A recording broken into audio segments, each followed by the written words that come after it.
Hi guys, it's been a while. Hello everyone, welcome back. Today's story. Jadi aku pengen cerita lagi. Aku suka banget cerita dan ya aku mau cerita. I think just for fun sama buat record aku sih. Aku udah 2 minggu apa 3 minggu. Ya aku mau menjalani 3 minggu di kosan yang baru aku. Look at this. Ini kosan baru aku. By the way, ini contoh kecilnya. Nanti aku tunjukin. Aku biasanya udah nge-vlog sih sama vlog sebelumnya. Nah aku mau cerita sama kalian. Bulan Agustus ini aku dapat offering banyak tentang ngajar dan jadi aku ngajar itu yang freelance karena memang aku masih sembari buat nyoba LPDP, scholarship sama aku juga masih nunggu banget untuk PNS gitu.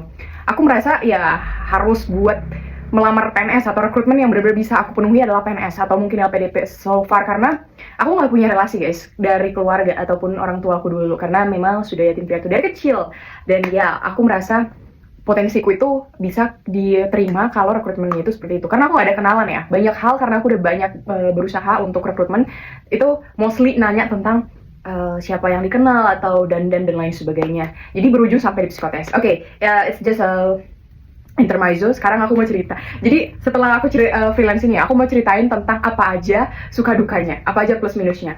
Sebenarnya plus minusnya itu ada ya di setiap pekerjaan. Tapi yang freelance aku atau ngajarinnya, aku punya plus minus cerita tersendiri. Kalau plusnya, yang pertama itu kita ngajarnya itu fleksibel. Jadi kita nggak ada kantor yang harus bangun jam 7 gitu kan. Aku ngajarnya private, jadi langsung ke rumah mereka.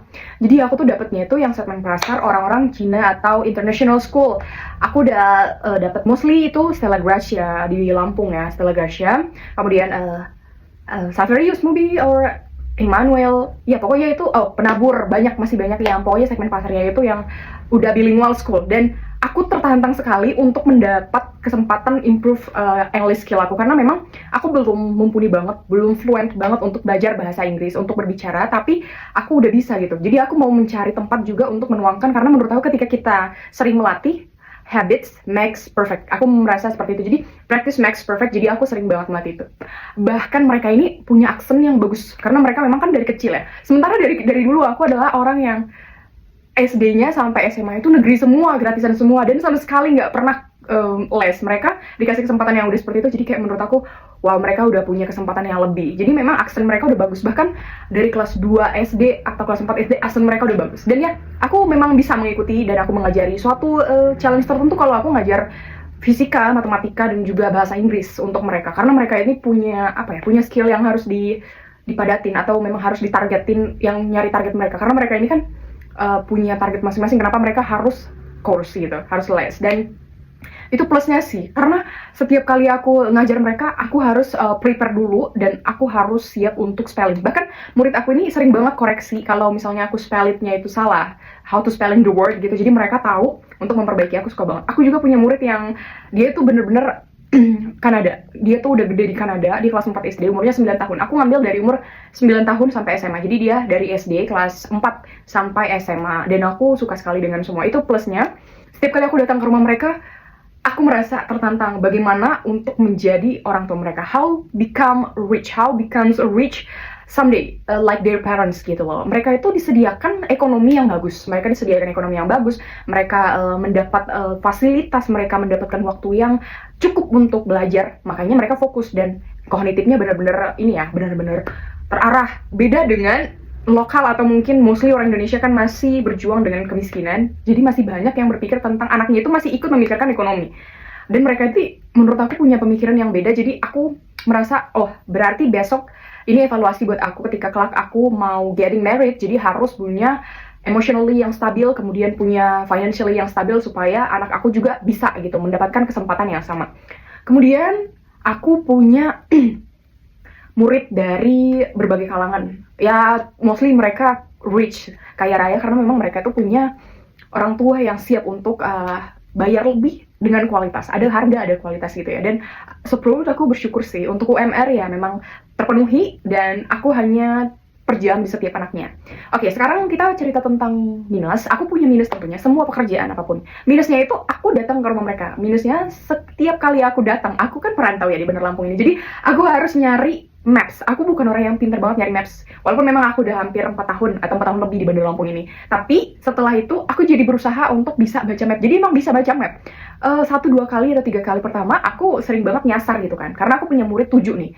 7 istilahnya. Jadi pertama kali sebelum tahu alamat mereka kan pasti nyasar dulu. Jadi aku kadang bawa motor satu, tangan yang ini. Aku ngelihat maps, jadi aku nyasar dan aku bisa mengatakan kalau memang aku udah hampir paham gitu di mana Bandar Lampung, hampir semuanya, karena memang mereka itu mostly di komplek yang benar-benar elit, komplek yang terstruktur tersendiri gitu ya.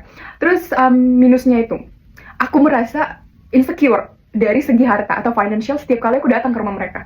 Ya, jadi aku terkenal dengan childhood era aku. Aku tuh merasa kayak, wah seandainya. Jadi aku merasa aku seandai-andai gitu dulu. Ketika aku datang ke rumah mereka, aku melihat mereka kayak, mereka cuma cukup belajar, kemudian guru datang, dapat uang, lengkap makanan, food, healthy food, always. Terus ada pembantu. Sementara dulu saya nggak pernah kayak gini gitu. Jangankan itu, masih sibuk kerja, masih harus membantu orang tua ke ladang gitu kan. Apalagi aku tuh dibesarin sama opung atau nenek. Jadi aku harus membagi waktu antara ini, dan itu pun puji Tuhannya masih punya prestasi, apalagi dulu masih dinilai dengan ranking 1 di kelas, olimpiade dan lain sebagainya. Dan ya itu adalah rezeki Tuhan, makanya aku selalu patenin diri aku untuk kelak seperti ini. Aku harus memberikan anak aku kelak kesempatan yang sama seperti orang yang sedang aku ajarin ini gitu ya.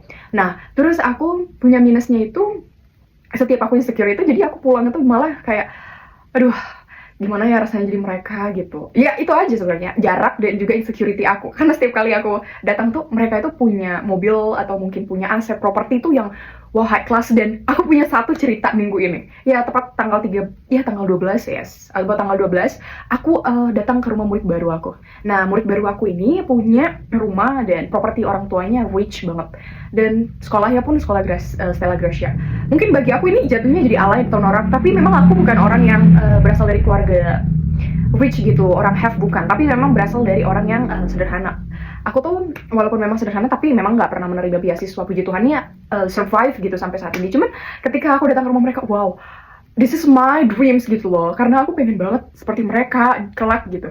Nah, aku tuh datang, parkir di samping Alphard. Mereka punya mobil tuh bukan cuma satu, tapi aku tepat aja dengan motor aku yang Beat itu parkir di samping mobil si Alphard ini. Aku kan per jam gitu satu orang, jadi kebetulan dia sibling, aku ajarin 2 gitu, kakak beradik. Aku ajar, kemudian aku ajarin, udah selesai nih, udah pulang sore karena aku mau lanjut lagi ke anak yang selanjutnya akan aku ajarin. Nah, tiba-tiba motor aku mogok, padahal harus ada lagi schedule aku yang harus aku kejar. Terus kayak aku merasa aku malu di depan pembantunya. Untung aja orang tuanya itu setelah menyapa, makasih miss gitu, tapi mereka langsung masuk dan ya dikasih orang biasanya pembantunya gitu yang menutup gerbang. Itu kayak aku malu, oh my god. Di situ aku merasa aduh. Terus aku pura-pura keluar. Abis itu aku setelah di luar aku bilang aku harus mencari bengkel. Nah, aku panik, tapi paniknya itu aku nggak nyalain Tuhan lagi. Aku udah stop buat kasihan sama diri aku sendiri. Terus tiba-tiba ada lewat tukang GoFood, aku suruh di encall dan bisa berhasil. So itu deh, pokoknya aku mau cerita itu. Dan kayak aku selalu masih get emotionally tentang sesuatu yang selalu aku jalanin. Aku akan selalu berdamai, mencoba selalu berdamai. Cuman ya aku pengen banget jadi orang kaya someday. Aku punya doa ini sama Tuhan Yesus. Terus aku juga masih berpikir sih, saldoku aja sekarang ini belum ada 2 digit. Kayak aku malah pengen banget, Tuhan, aku pengen banget dapet 100 million pertama aku salary. Aku pengen banget dapet gaji, bukan gaji sih, tapi kayak jatuhnya uang yang resmi 100 juta pertama aku kapan gitu. Aku pengen banget bikin konten itu. Dan itu udah 2026. Aku pengen banget, kapan ya? Tahun keberapa ya? Aku selalu fokus itu yang aku fokuskan. Makanya aku melawan insecurity aku setiap kali aku masuk ke rumah murid-murid aku. Iya, aku mau cerita itu aja sih. Dan ya, so far so good. Orang tua mereka juga welcome dan hangat. Ada yang memberikan aku pisang, ada yang ngasih aku makanan. Memang bener-bener welcome. Dan ya aku tahu itu karena mereka adalah orang yang kita udah samper gitu, udah samperin mereka, kita ngajar anaknya, dan welcome banget orang tuanya. So I'm grateful about this job, dan aku akan enjoying this job. Cuman ada beberapa tentu yang harus aku ceritakan. So ini aja yang mau aku ceritain. Apalagi ya, masih banyak sih sebenarnya, mungkin for the next video. Thank you for me, and thank you for watching. Who is watching this? I say thank you for you.